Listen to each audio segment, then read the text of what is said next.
this to gallery view. There we go.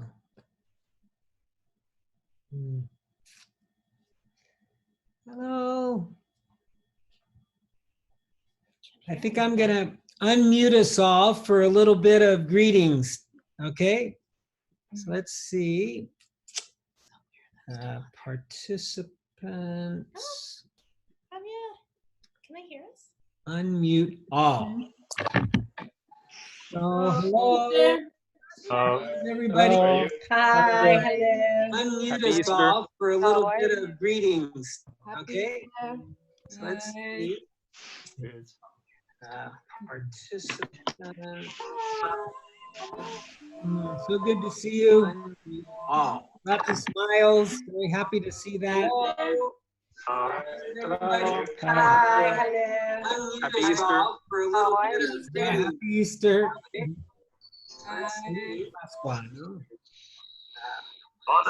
So I will unmute you now. Or no, mute you.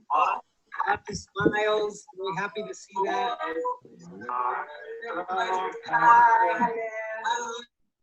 Okay. Kind of abrupt, huh? Like, no more. So, yeah, let's do a little meditation.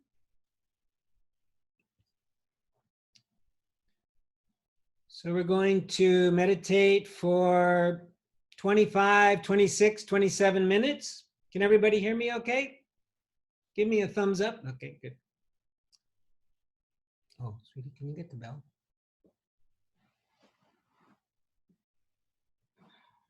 So I will set this.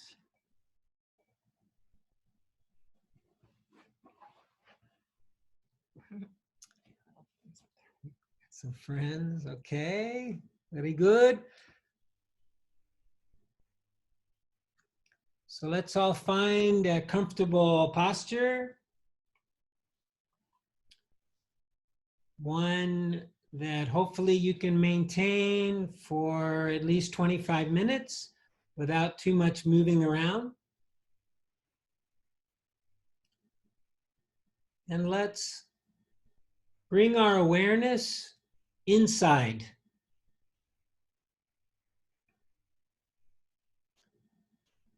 So we often start with sensations of the body to try to unify the mind and the body into this present moment.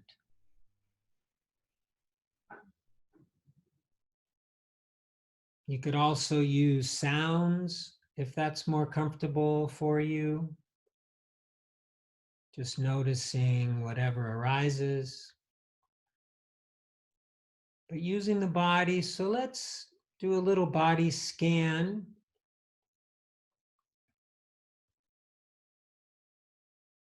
Maybe starting with the head. And quickly scanning the body for any sensation. Maybe there's some tingling in the scalp. Maybe tension in the jaw, which if there is, maybe try to relax the jaw. Tension in the forehead.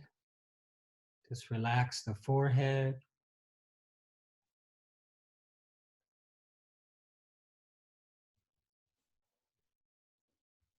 Dropping down from the head into the torso, the shoulders, the front torso, the belly, the chest, the back torso, the shoulder blades, the lower back.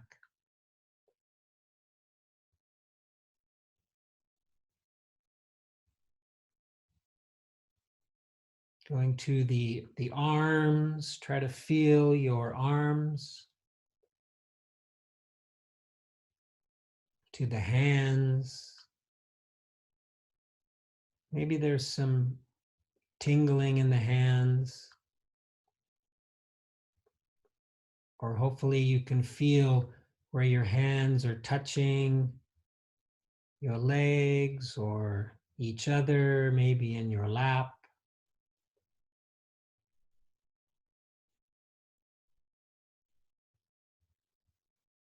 And if anytime your mind wanders, no problem, just bring it back to the body. So maybe noticing in the sit bones, las nalgas, no, in Spanish, just where we make contact with the cushion, the chair, the couch, the bed, the floor.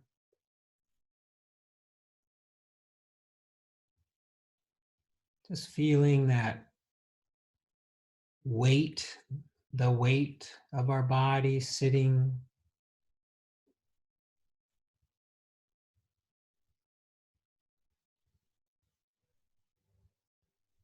And then dropping the awareness into the legs, the upper legs, the thighs, the lower legs, the feet.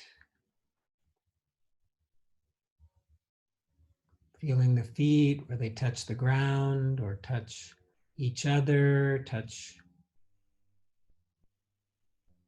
the cushion. Or if you're lucky and you have a zabuton, a large cushion to sit on, or a blanket.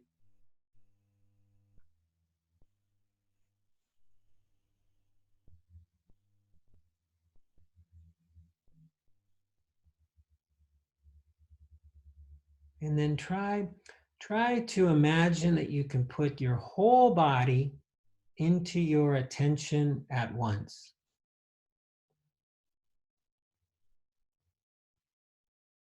And I say imagine, I mean, I think it can be done. So let's intend to envelop the whole body in awareness and attention.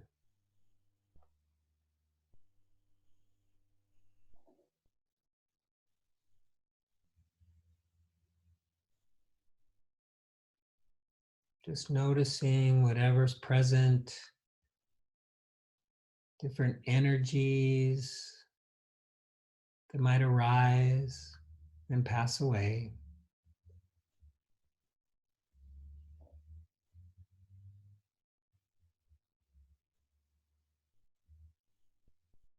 And just taking a moment maybe to appreciate that we're still here.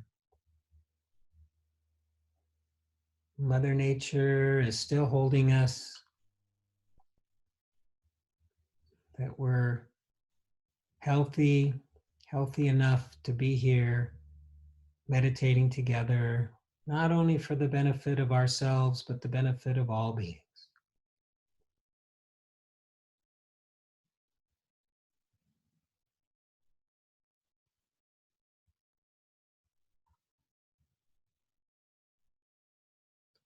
And now let's find the breath, the sensations of breathing. And during the rest of this meditation, I invite you to use the breath as an anchor or a home base where you can come back each time you notice your mind is lost in thought.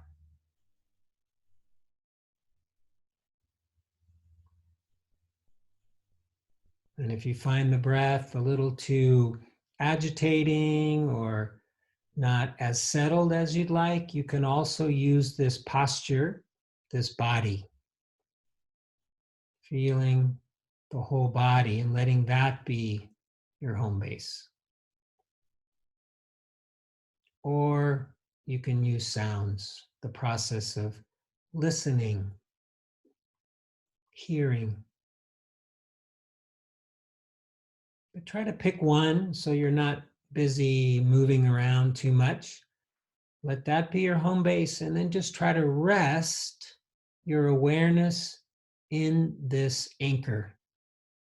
Rest your awareness with the breath, just watching it, noticing it, becoming intimate with it, or the body, feeling the body, experiencing the body, knowing the body, or knowing the process of sounds. And this will be the process. The mind will think, will notice its thinking, will let go of those thoughts gently but firmly. We'll come back to our anchor.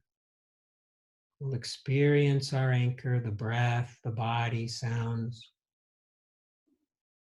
Know it intimately, and then when the mind gets distracted again, we pull it back.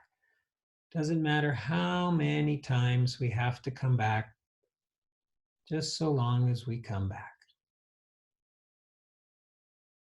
And coming back maybe with an attitude of curiosity, an attitude of kindness, as if our mind is a little puppy or a little baby. We don't want to be harsh. We don't want to be mean, but we need to be firm, kind and firm, coming back, feeling the breath, the body, the sound.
Sometimes it can be very supportive to use labels, especially if the mind is very active, very busy. So we could label the breath as we follow the breath, inhaling, exhaling, inhaling, exhaling. And if we notice thought, thinking, as we return to our anchor, returning.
If you are still experiencing lots of thought, if the mind is worrying or obsessing or planning, you can try to see if there's some underlying sensations in the body related to the thought, connected to the thought. Maybe some tension in the body, some contraction in the body, maybe what I call butterflies in the body, sensations of nerves, of fear. And if there is, to just try to feel whatever is present. Experience it, get to know it. Unless it's super, super strong and overwhelming, then back off to stay to the perimeter of it. But if you can experience the whole sensation of whatever it is, you may notice that the thoughts will diminish, if not cease, end. And not, of course, forever, but for a while.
For these last few minutes of our formal meditation, I invite you to re-infuse the body with awareness. So even if you're using the breath as your anchor, let's try to just let that go for the moment. Come back to the body. Come back to feeling the entirety of the posture.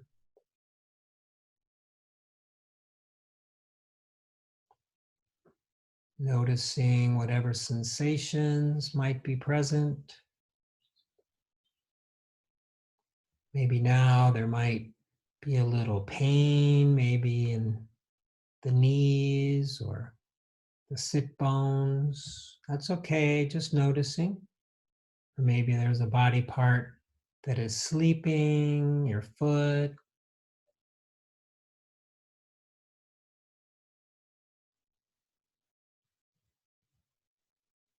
Maybe you have a more clear sense of the body now. The mind is more relaxed, it's calmer, and it's able to see more clearly, feel more clearly the body.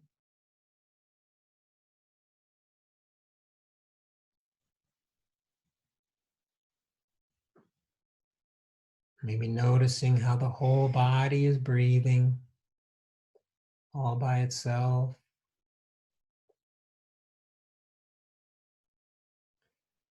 And now I invite you to extend your attention a little beyond your physical form, beyond the skin, into our energy field.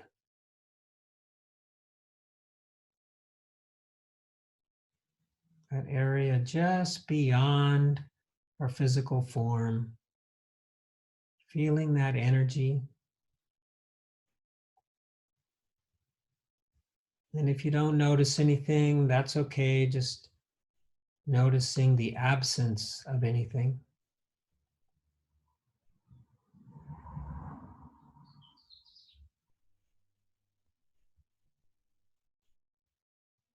And then using a little imagination, let's imagine that we can extend our awareness, our kind, loving awareness, as Ram Dass would say, to include everybody here in our Sangha this evening, this afternoon, practicing together.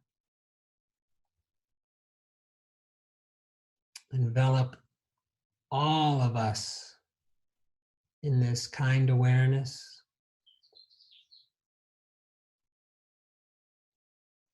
And then imagining that we could extend it out in all directions to include the whole globe.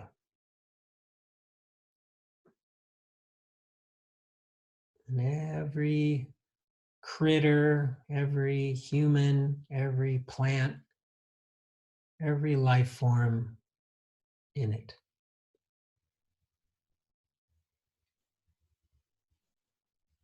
And when you hear the sound of the bell, just noticing whatever arises.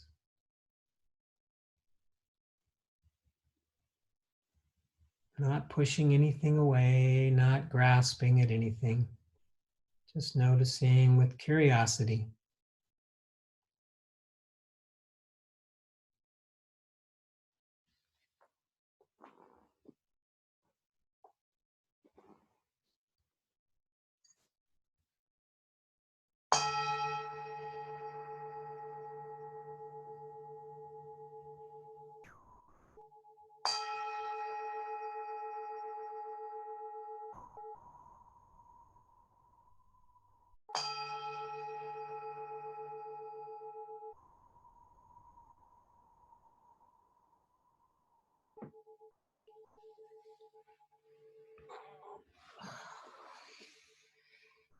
Hmm.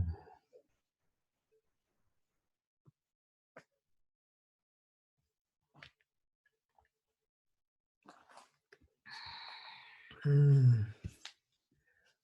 Let's see. How do I get? Yeah, I'll just Okay, thank you very much. That was very peaceful. I could only hear birds singing and Anna Monica snoring over here, but no.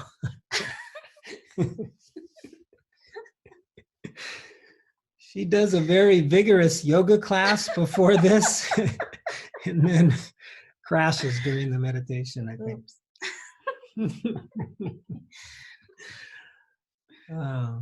Well, I want to first, for those of you who follow these things, I guess wish you all a happy Easter. I thought because it was Easter that I would read from this big book today. Oh, no, close that, please.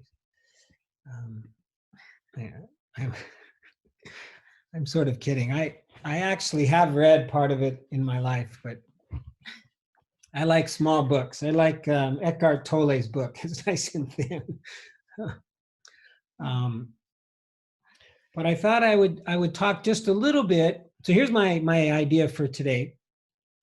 I would talk a little bit about mindfulness and about how I think it can be supportive, in these times, especially during our lockdown. And then I thought we could have a break, but I wanted to try something different. So maybe you can think about it, where we'll have a 10-minute break. And we'll do breakout rooms for those who want to. And if you don't, you could literally leave the meeting and then we'll set the time and you could come back. So you could take a break however you wish in your home. And for those of you who want to do a breakout group, which we'll try to do groups of 3, we'll do that. But first I wanted to talk just a little bit about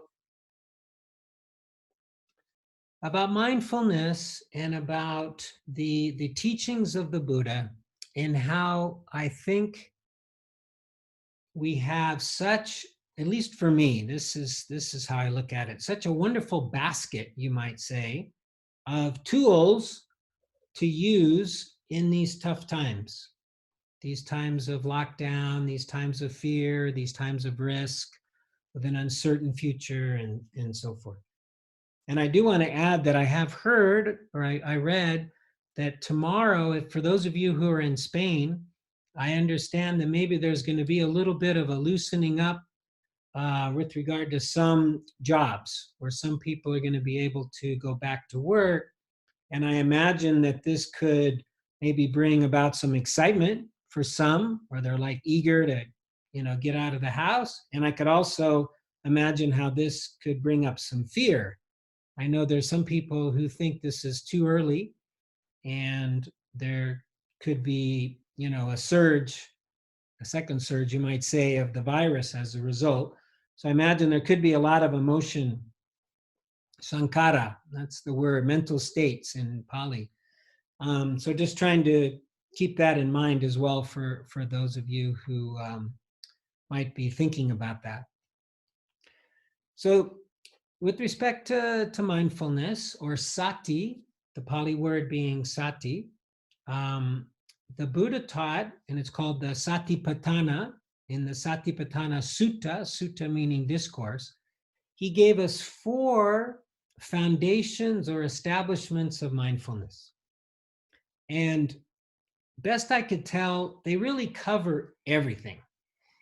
Every experience that we could possibly have can be found in one of these 4 groups. And they're kind of like, to me, they're kind of like 4 baskets, or they're one basket with 4 things. And so the first one, as many of you know, is mindfulness of the body. And this is the one we practice the most, right? We practice mindfulness of the body. Within mindfulness of the body is mindfulness of the breath. And this is what we usually use as an anchor. And the Buddha even said that just with mindfulness of the breath, you could reach full liberation. You could reach full cessation from suffering, just using the breath. The second establishment is called Vedana in Pali, and it has to do with whether we find something pleasant or unpleasant or neutral, or to put it in maybe more colloquial terms, whether we like it, dislike it, or no me importa, don't care, right? No importa. The third grouping is called chitta, which means mind, body, mind, heart. And this is all of our mental states, our thoughts, our emotions, our moods, our judgments, all this kind of stuff falls in this basket. And so you might imagine in one meditation, you're with the breath.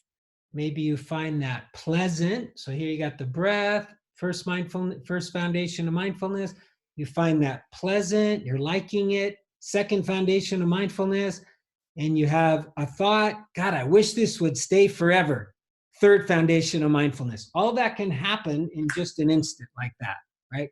But with the idea is to be mindful of all those things without pushing them away, without grasping them, without judging them, without analyzing them really, just noticing. And then the fourth basket, you might say, or the fourth foundation are the teachings of the Buddha. It's called the Dhammas. And that's where you find the four Noble Truths, which within that is the Eightfold Noble Path. You find the 7 factors of awakening. You find the 5 aggregates, which are the Buddha's definition of all things. You find various lists, which we can also meditate on. A little more conceptual, but deep practice as well. And so I wasn't sure whether I was going to keep this for before. So I'm gonna just say this one last thing and then we'll do the group. So Bhikkhu Bodhi, who many of you have probably heard of, he's a very respected Pali scholar, a monk, a Theravada monk, lives in New York State. He puts out regular Dharma talks or little talks on YouTube from his monastery. And the latest one, which I think may have come out yesterday, he gave us some advice about lockdown. And he talked about those of you who are living with others, which may be from this one screen, how many of you are living with other people in the same house? Can you just sort of raise your hand? At least, more than half. Wow. Okay, fantastic. And then how many of you are living alone? Well, I'm assuming everybody else must be living alone. I could probably do that one. Okay.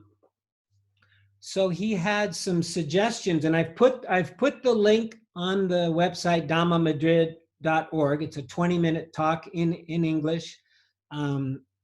And you can go to it and listen to the full thing. But he had some suggestions for those of us who are living with people and suggestions for those of us who are living alone. Okay.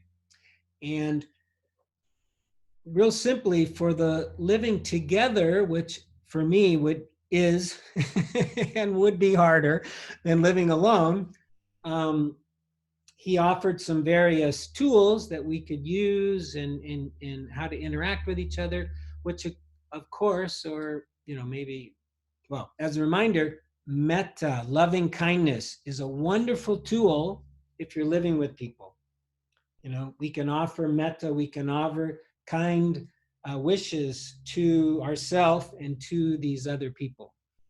And he has others. But on the other side, if you're living alone, first, he was very modern. He said, well, we can use the social networks that we have, Zoom and YouTube and WhatsApp WhatsApp and various things like that.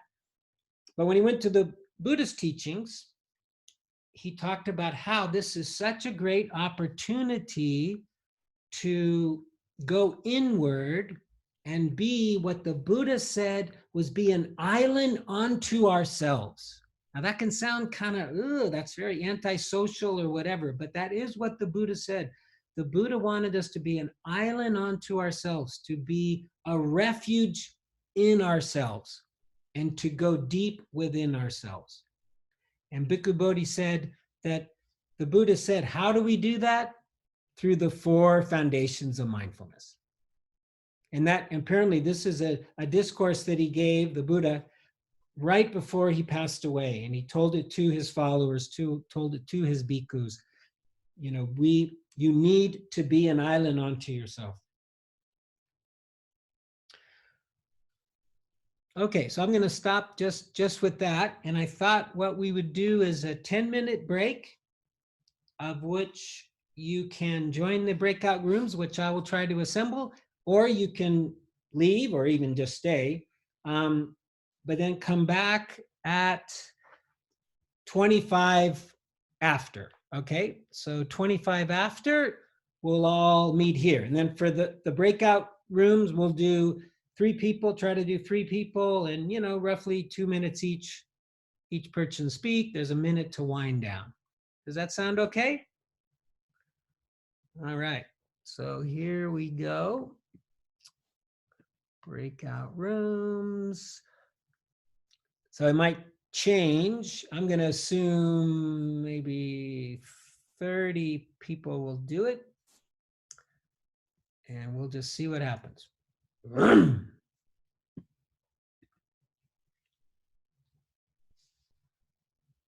you, Jimmy.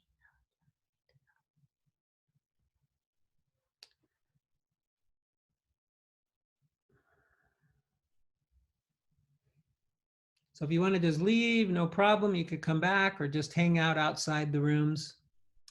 So let's make sure everybody's got at least 2 people.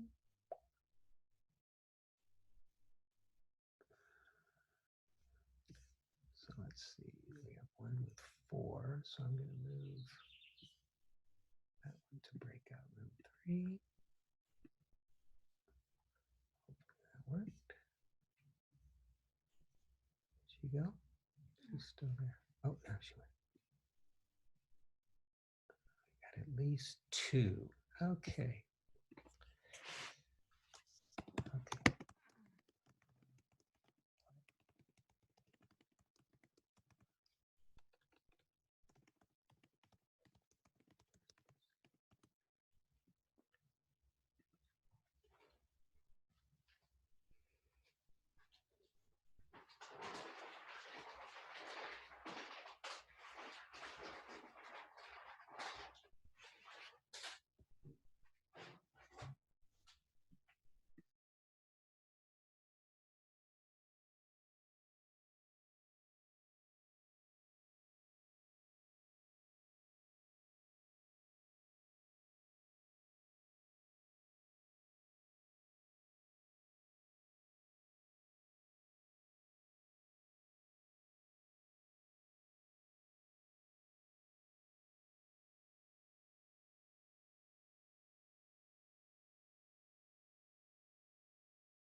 Okay, I see some smiles Oh, the puppy. and a puppy. Sorry. Even Nacho is smiling, I think. What Is a that a sweet smile, dog. Nacho? What a Yeah, that's a smile. Oh, Yeah, very good. put a pup. Okay. Aw. Beso. Oh, besos for sure. Yeah, I think that's if you got to live with any being, I think living with a puppy dog or a cat is probably the way to go, right? Little Buddhas. Although even they, I guess, can be a little bit demanding, maybe. Okay, I'm going to circle back around to what I was talking about before our break. And I hope that went okay. That went better. We still lost a few people. Seems like with the breakout rooms, we go to the breakout rooms and people get lost and they don't find their way back, but a little less this time. Sometimes it's like 20% of the people are gone. Okay, I'm going to quote from the Buddhist teachings this suggestion by him that we should be islands upon ourselves, and I just want to explore it a little bit. So he said, this is of course a translation, monks and nuns, be islands unto yourselves, be your own refuge, having no other. Let the Dhamma be an island and a refuge to you, having no other. Those who are islands unto themselves should investigate to the very heart of things. What is the source of sorrow, lamentation, pain, grief, and despair? How do they arise? And there's more, but it's almost like each paragraph of the Buddhist teachings could encompass a whole course, let alone just a short 10-minute talk. But what I liked about that is that it is believed in Buddhist teachings that when we truly know suffering, when we truly know the cause of our suffering, what it's like to experience suffering, we can let it go, or we transcend from suffering. But if we don't know it, it's like with us all the time, but we're unaware of it.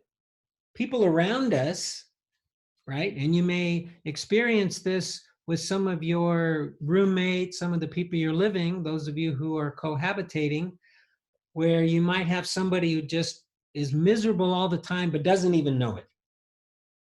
They're just like in denial about it, right? Those, for me, those kind of people are almost the most difficult to be with, right? It's one thing if you're feeling sad, or if you're feeling scared, or if you're feeling mad, and you know it, and then we can talk about it, right? We have kind of a common reality in which to explore what's going on, and we can usually transcend it. We can usually find a path from it. But if we're clueless about it, or if our partner or one of our roommates or whatever is clueless about it, it makes it extremely difficult. And the Buddha understood these kinds of things, right? He understood that we truly need to know suffering in order to be able to transcend it. And he also knew that we truly need to know our own suffering in order to be compassionate for the suffering of others. Karuna. Many of you have probably heard that word karuna because it's also in Sanskrit. It means compassion. And in the Buddhist teaching, one Chinese 8th century monk put it in a way that I personally like very well when he was asked by his disciples, his students, Master, why a lifetime of practice? Why are we doing this? And the master's response to his students was to have the appropriate response in whatever situation, in whatever circumstance, we want to have the appropriate response. We want to have the right response, not only in how we think, but what we say and what we do. And right now, I think a good argument could be made that karuna, or compassion, is very appropriate a lot of the time, especially towards ourselves. We have to start with ourselves. I mean, this isn't just me talking. This is also what the Buddha mentioned. And, sometimes you'll hear about it in the reference, like what they tell us when we get on an airplane. And if the airplane starts to have problems and the air, the mask, another mask, right, drops, we should put the mask on ourselves first before we attend to our children or to somebody who's unable to take care of themselves. And this is same with the Buddhist teachings. We need to bring compassion to ourselves first before we can really bring it to others. And this is very true with loving kindness, something that we do at the end of all of our sessions. And I'm hoping we can do a little bit longer one today. And I want to make sure I'm good. Yeah, good with time. Yep. Loving kindness, or you could also translate it as goodwill, or simply kindness. We need to offer it to ourselves first. So many people, and I speak very much from an American point of view, right? I'm not exactly sure what Spanish culture is like, or any other cultures that might be represented here. But in the United States, there are many people who can they can be nicer to somebody else than they can be to themselves. So many people are very hard on themselves.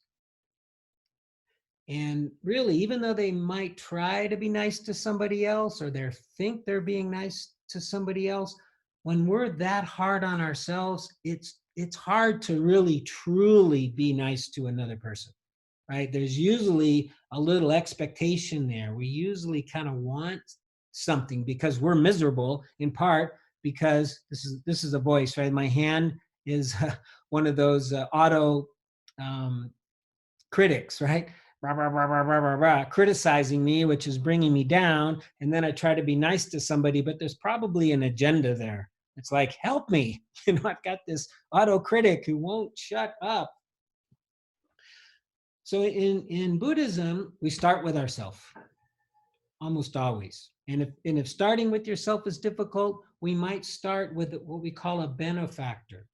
Somebody we love unconditionally, somebody we respect unconditionally. It might be the Buddha, it might be Jesus, it could be Mahatma Gandhi, a figure like that. And it could also be our puppy dog, it could be our pet, but somebody who it's so easy to give them kindness. It's so easy to give them love.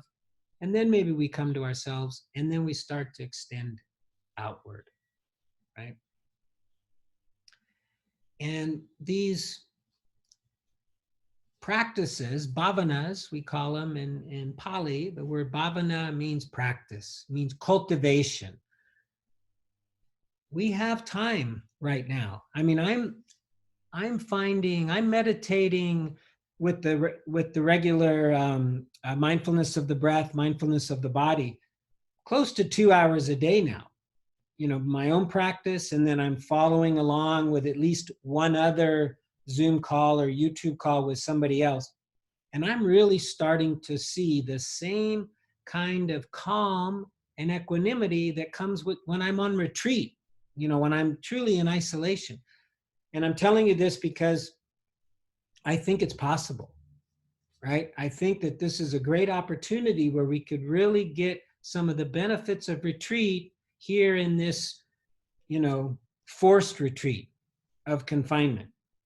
And so in addition to our regular sitting practice, using the breath, using the body, we can also practice metta, or we can practice karuna. We could even practice mudita, which is a third of the 4 Brahma Viharas, which is a happiness, a true, genuine happiness for the happiness of others. Right? For some people, this is quite hard.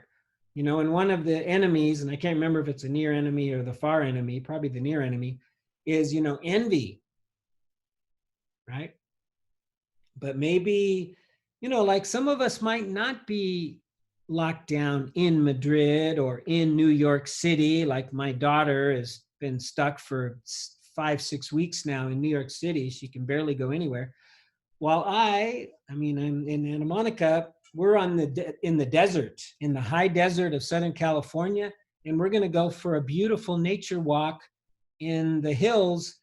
We're not going to see probably a soul, and well, we're going to see rabbits and stuff like that. But and so you could either envy us, right, which would be the near envy, or you could cultivate mudita, which would be, gosh, I feel happy that they're so happy. I mean, I'm not asking for that, but you know, it's another practice, right? And in the word, I think that is so important is it's a practice or it's a cultivation. The word bhavana means cultivation or practice. So we just do it, right? And so what I thought we would do, yeah, we've got time, is I would like to do a longer metta meditation than what we normally do. Um, to cultivate a little more. We usually kind of, in my opinion, sort of rush through it. We do it in 3 or 4 minutes. And I was thinking maybe 8 minutes. And to try to cultivate the idea of spreading or extending or offering kindness, well-being to as many beings as we can. Right? And yeah, so that's what I was thinking of doing next. Is there anybody who might have a question or would like to make a comment? You could raise your hand by going to participants, and then down at the bottom right, there should be a little thing that says raise hand or levantar la mano or whatever. If not, we'll dig right in. I will check if there's any hands raised. There is a question via chat that's quite long. Uh-oh. When I meditate, I thought I just leave with thinking, try to focus on, but should I keep the thought in my mind if it is pleasant? Okay. I'll answer this question very quickly to Annabelle, but I am going to stay on the call after this, and I will stay as long as anybody has any questions and we can continue on. But respecting time as well, I'll sort of end the official call at 1/4 or close to that, but I will stay on. But in terms of this question, the answer is no. Don't keep the thought in mind. And it is true that when as soon as you say thinking, as soon as you label it, you're no longer thinking. So in a way, you can't really label it in real time. So no, we don't want to keep the thought alive so that we can label it. We just do it in part to disengage from the thought and then go back to the object. You just let that thought go. Am I blocking the emotion by labeling thinking? No, I do not think you'll be blocking the emotion by label thinking. The emotion will arise. It may not arise in that exact moment when you said thinking, but it'll be present immediately afterwards. And don't use the labels if you don't find them supportive. If you don't find them helpful, you don't need to use them.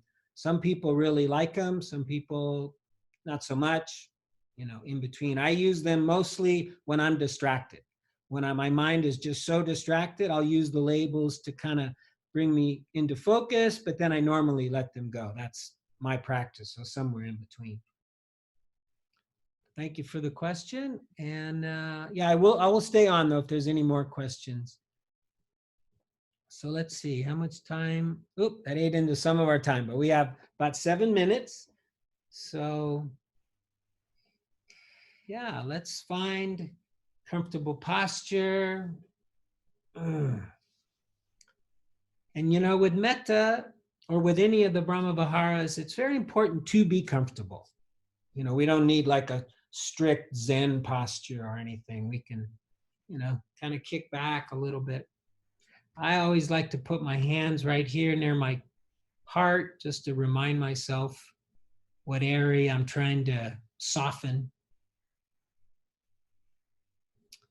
So I'm going to say some phrases, and I invite you to repeat them mentally or to use whatever phrases you find more appropriate, more that touch your heart more deeply. So let's start with a benefactor.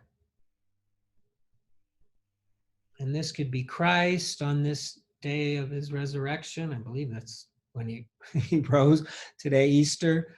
Could be Christ, could be the Buddha, could be your pet, a grandmother. Just try to imagine somebody you love unconditionally. I'm going to offer some phrases. So may you be well. May you be well. May you be happy.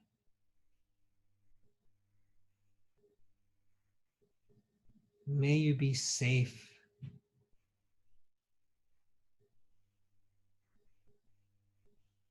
And may you be healthy. And may you be free from suffering. This last one, by the way, is a karuna phrase, but we will include it in our metta today. May you be free from suffering.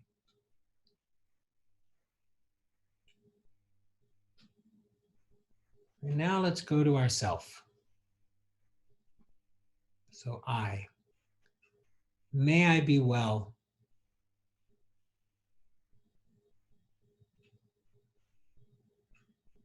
May I be happy.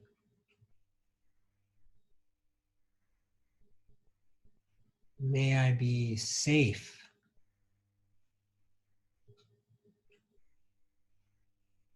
May I be healthy.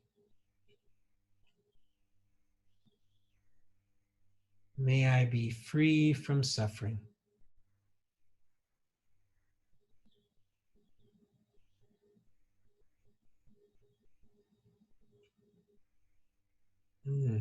Now let's try our group here. So we'll use we, extending metta to our sangha. May we be well.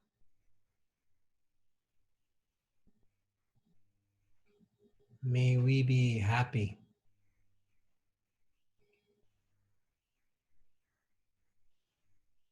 May we be safe.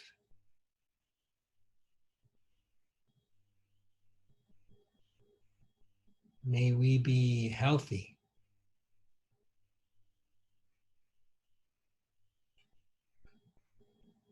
May we be free from suffering.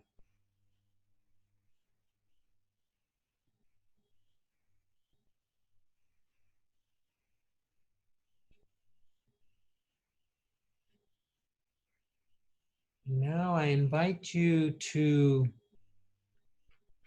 bring to mind somebody you're struggling with, or maybe it's somebody's, maybe it's plural.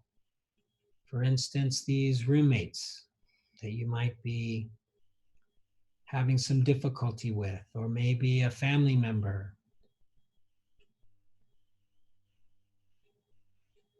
So you might know it because there's some resentment, or maybe there's thoughts of wanting to change them in some way. And feel free to try to bring to mind as many as you need to. Let's see if we can hold them all, offer them loving kindness, goodwill, metta.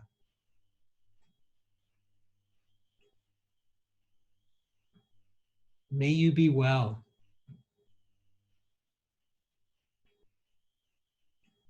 May you be happy.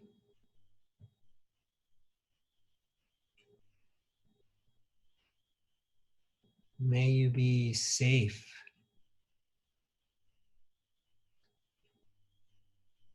May you be healthy.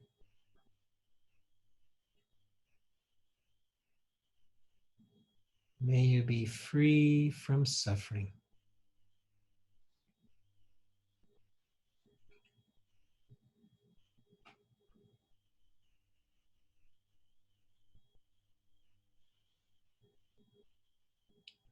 Now let's try to imagine that we can extend this loving kindness, this energy generated here this evening, this afternoon, and extend it out to include all of Spain, all of America, all of Europe, all of Asia, all of Africa, South America, Australia, extending out to all the continents. May you all be well. May you all be happy. May you all be safe. May you all be healthy. May you all be free from suffering.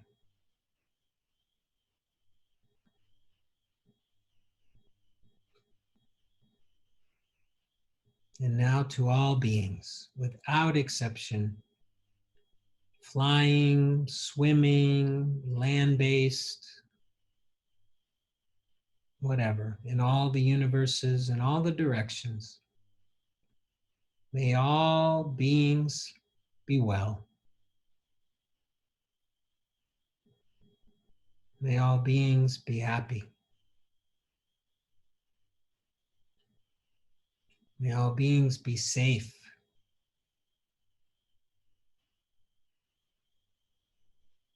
May all beings be healthy. May all beings be free from suffering.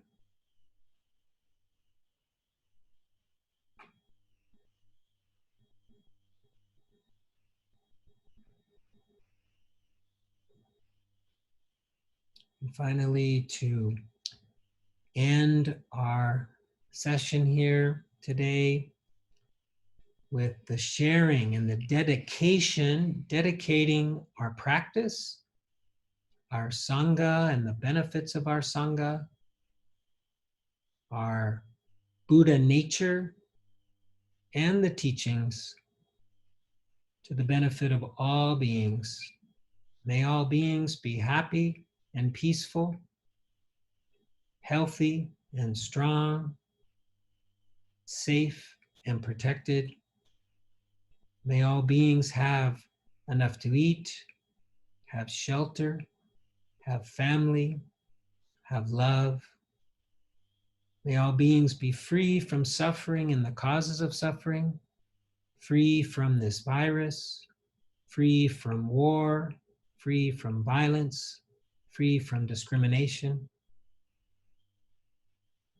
And may all beings find their path, find their basket that can hold them and bring them to full liberation, the cessation of suffering. May all beings be free.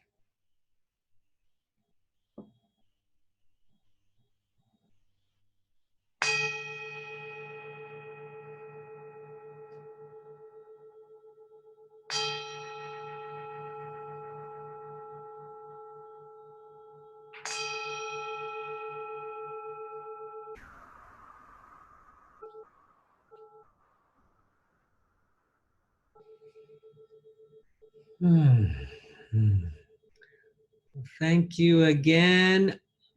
So nice to be with you guys. My heart just, I wish I could be there, really. I mean, I'm in such a wonderful place we are in terms of where you would want to be at a time like this. And at the same time, I'm looking forward to going back, but may not be for a while. And my business, the reason I'm able to live there is in a shambles. So I don't know when I'm going to be able to come back. But anyways, as I think they say in the military, that's a personal problem. So I'm going to unmute us all, and so we can all kind of hear our voices and say hi to everybody. And like I said, I'll stay on afterwards, and if there's any questions, hopefully I'll be able to point you in the right direction. So here we go. Let's see, where is how do I do it? How do I do it? Oh yeah, participants, right? Participants, and then unmute all. There we go. Thank you, Jim. Hi. Thank you, Hello, Jim. everyone. Thank you very much.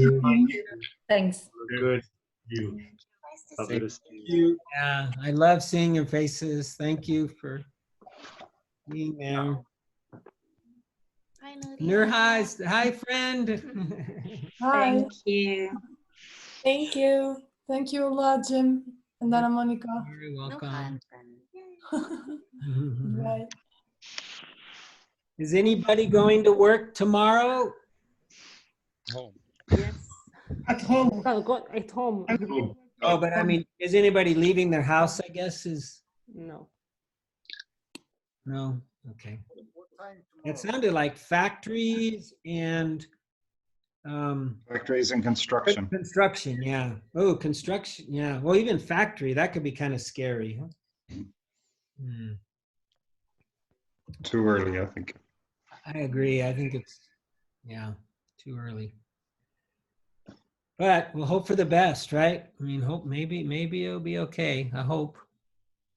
Mhm. Okay. Thank you for holding these sessions for us. Thank you, Nuria. I can hear your voice, but I can't see you. Maybe this is in the way. Yeah. Yeah, you know, if anybody has any questions, I love the question from, I think it's from Annabelle. Is she still with us? Yes, I'm here. Okay, The yeah. thing is that when you respond the question, my internet went out. Oh, okay. Well, I can do I it couldn't again. hear very well. Okay, can you hear me now? So yeah. Okay, so your question is a very good question, and actually many people ask a similar question. It is true that when you notice your thinking, as soon as you notice your thinking, you are mindful again. You are back in the present moment. And so when you say the word thinking, when you label it, the thought is probably already gone. And so, no, we don't want to keep thinking while we're labeling. The labeling is really intended to bring us back to the present moment. But in a way, you are already back. As soon as we notice we're thinking, we're already back in the present moment. We're already mindful again. Okay. So Yeah. it's kind of funny. It's more just, it's kind of like saying bye-bye to the thought. Thinking is sort of like saying bye-bye, and then we return to the breath. Okay. And then as for the No, emotion, it's just your question about the emotion, you may notice the emotion in that moment, and you may not notice it until you're done saying thinking. Because in the moment you're saying thinking, you're mindful of saying thinking, and then that'll end, and then maybe the emotion will arise. If it's still present, and it may not be present. Remember, everything is impermanent. Things arise, they stay a little while, and then they leave, everything. And so it may be gone already, and that's okay. We just notice that it's gone. We notice the absence of it. okay. I just thought that when I say thinking, I may have be blocking the emotion.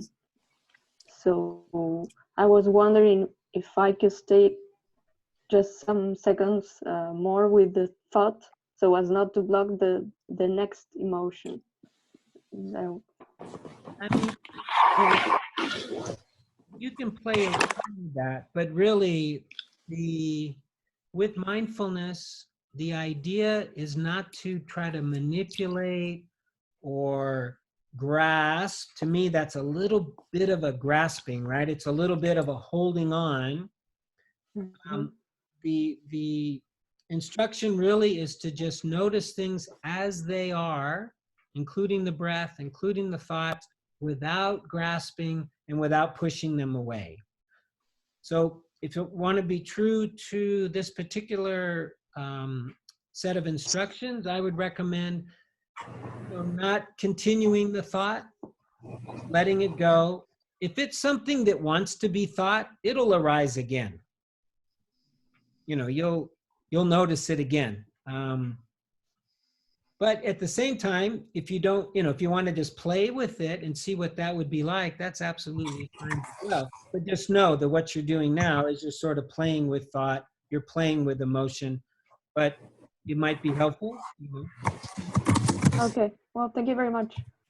You're welcome.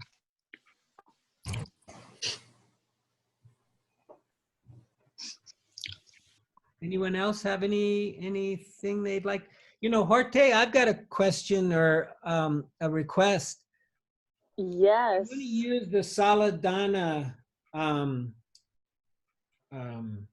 logo, but the ones you sent me are on my computer in Madrid.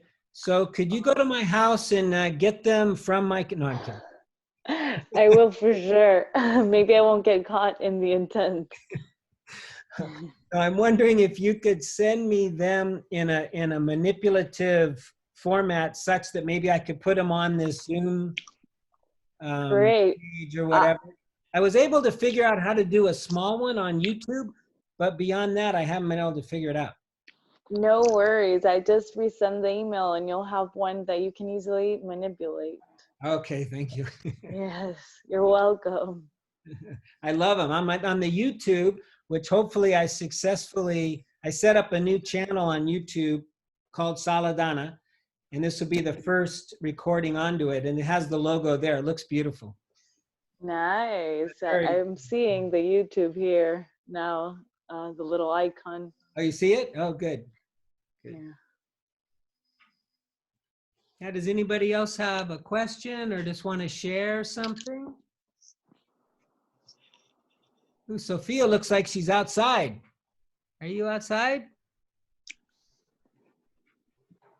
Oh, you're not. Let's see, unmute you. Yeah, there you are. Yeah, are you? Yeah, I muted myself. Yeah, I'm outside. I have like a little terrace, so that's pretty Nice. lucky. Yeah.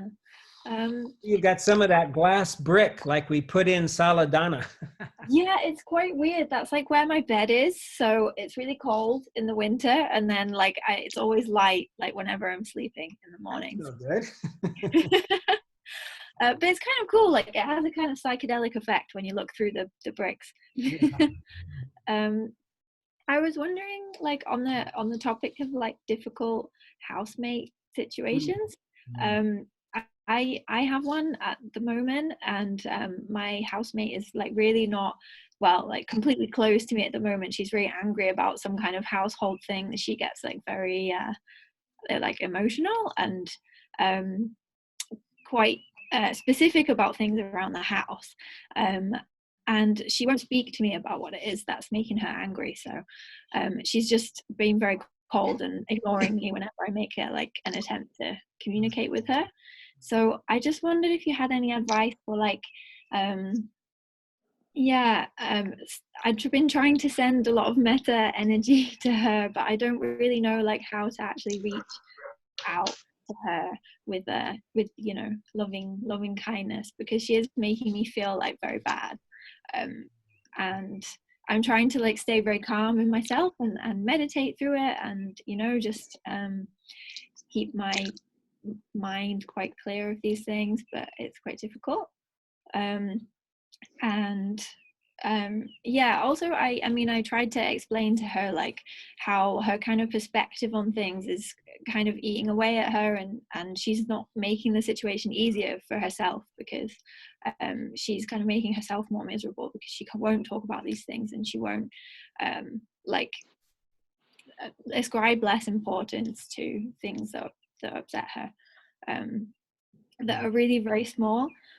And yeah, she just gets angry when I try and explain that to her. So I don't really know if you have any advice for this situation. I mean, it's a tough one.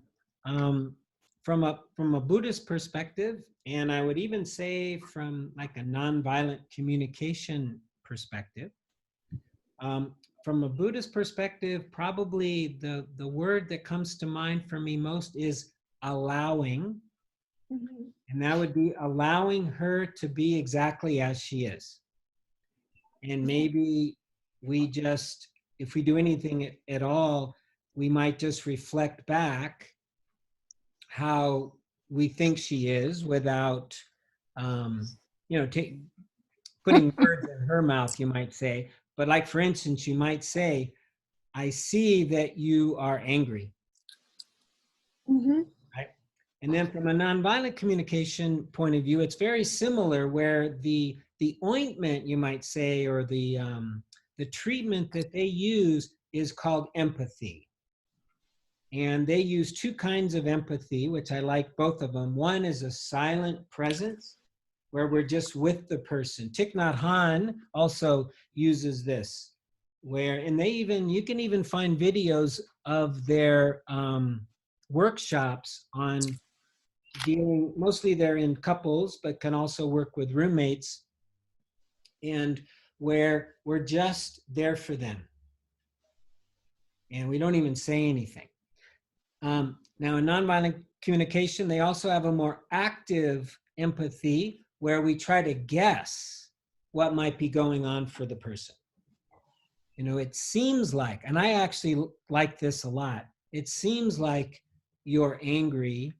Is it because your need for autonomy, for instance, or order, or whatever you think might be underneath the emotion triggering it, is unmet in this moment?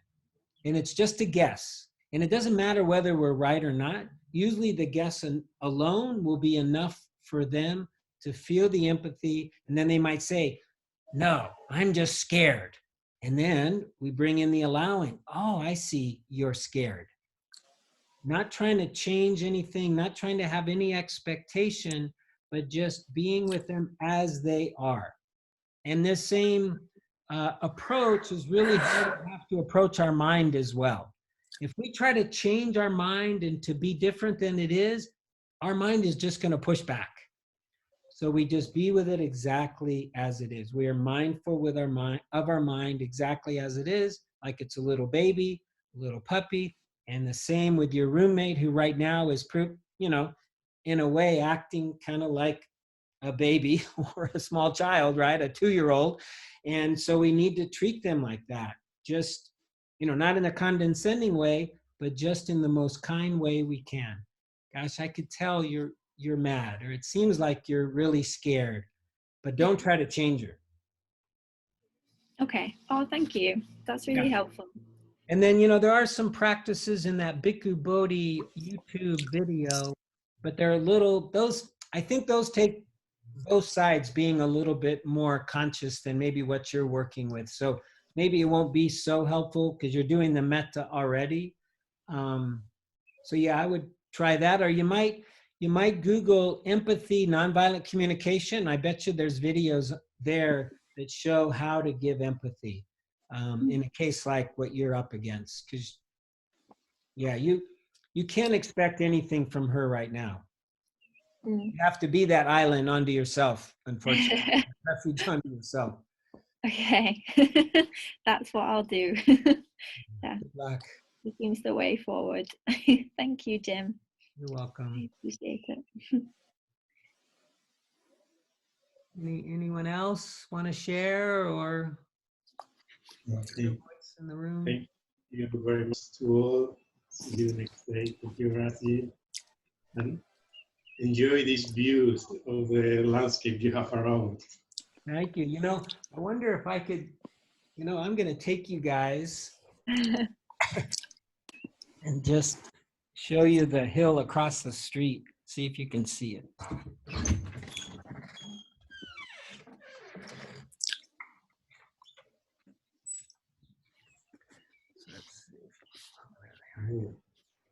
Beautiful. So those mountains or hills are part of, or the kind of the border of the Joshua Tree National Park, which unfortunately is closed. But Yeah, they get more beautiful, more crazy inside.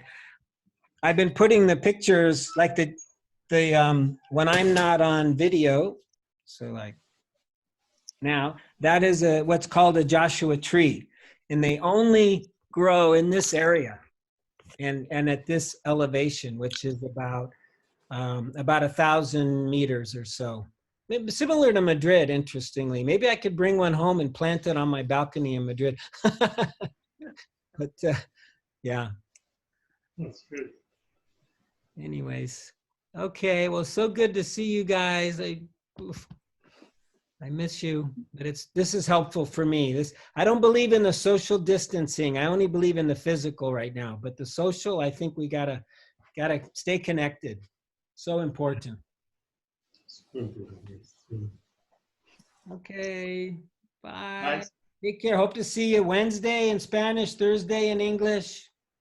I'll be here. Bye, thanks.